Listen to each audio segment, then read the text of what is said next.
Hi there, it's Greg Schneider of Battle Tested Solutions, and welcome back. It's been a while.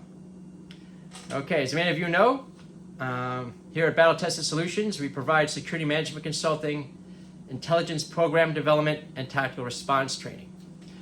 What I'm going to discuss today are certain elements that drive the security marketplace. And as many of you know, security transcends pretty much everything in our lives these days. You have a home security, your house, security at the workplace, security at a school. You want to buy something online, there are security measures. You want to go to the pharmacy, you show ID, there's security measures. So what I'll be speaking about are some of the more important drivers of why there is security and the need for it. Number one is when an incident has happened. It could be a theft, a robbery of some sort, or violent crime, or theft of industrial information and protected information. It could be a kidnapping. When something is post-incident, then the organization, or in some cases even a family, if we were to bring it down to a domestic level, looks and says, oh gosh, I thought we lived in a secure area. I thought our company was in a secure area. We have an alarm system. We have cameras. Well, how did this happen?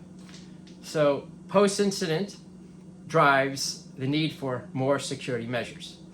And we see this in many cases also with gun violence and other things and terrorism, where companies or organizations say, okay, we have to really go beyond than we thought that we needed to.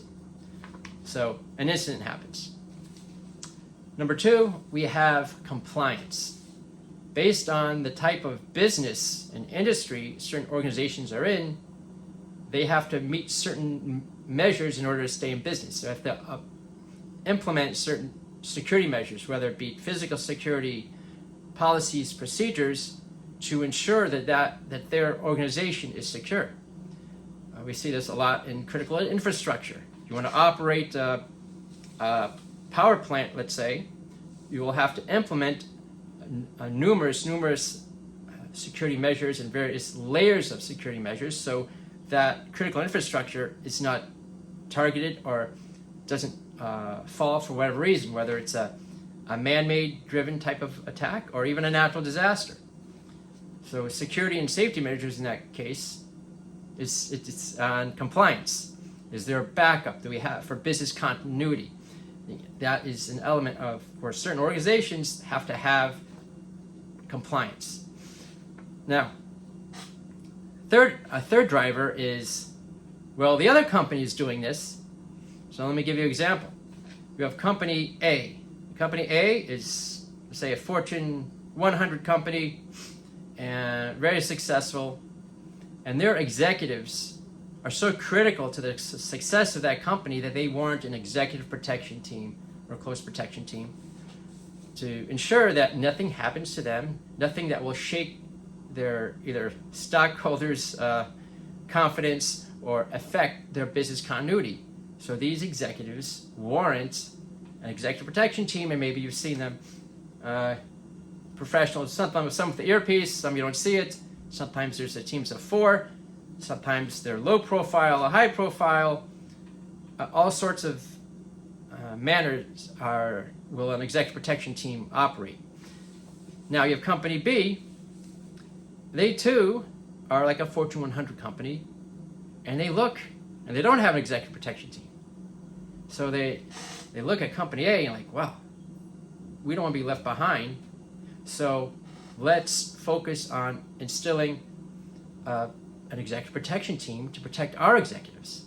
Now, they're not necessarily warranted based on their company bylaws.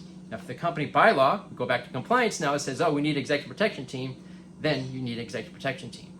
If you don't have that in the company bylaws, then we see an instance where, well, that company does it, so we should be doing it too. Again, another driver. And sometimes it's also from what is popular. So certain security innovations always evolve, and then you see the kind of something spreads, I wouldn't so much say virally, but you see the success of what certain companies implement into their general security posture, and see the benefits of it, prompting other companies to say, oh yeah, we want to use this type of application, or we want to employ this as well. Yeah, if we, again, very, very similar to seeing what the other people are doing, but it's more of like, oh, what's the latest and greatest tool? Now, time dictates what the latest and greatest tools are and how effective they are long term.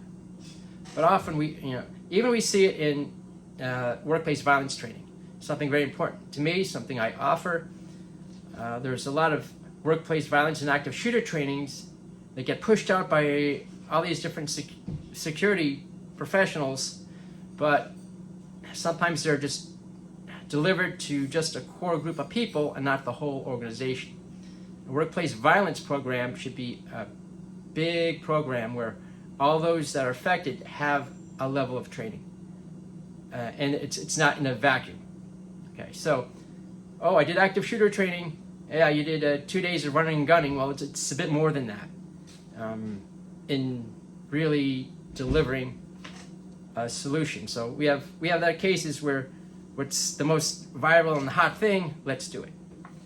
So to recap, we have post-incident, compliance, and almost that fear of missing out, if you will, and doing what's viral so we could be just like everyone else. So there it is in a little bit of a nutshell, some of those drivers. And again, you could be doing everything right, implement all these security measures, but threats are dynamic. Something will always evolve, right? Even back pre 9/11, blowing up the World Trade Center, when that initially happened in 1993, security measures were put in. But who would ever think that terrorists would be creative enough to hijack airplanes to target the World Trade Center? And it all goes back down even to creativity in terms of finding a solution. So there you have it. You can all look forward to more videos in the future. If anyone wants to connect with me, just please go ahead. You can find me on LinkedIn or at battletestedsolutions.com and on Instagram at battletestedtrainer. Be good.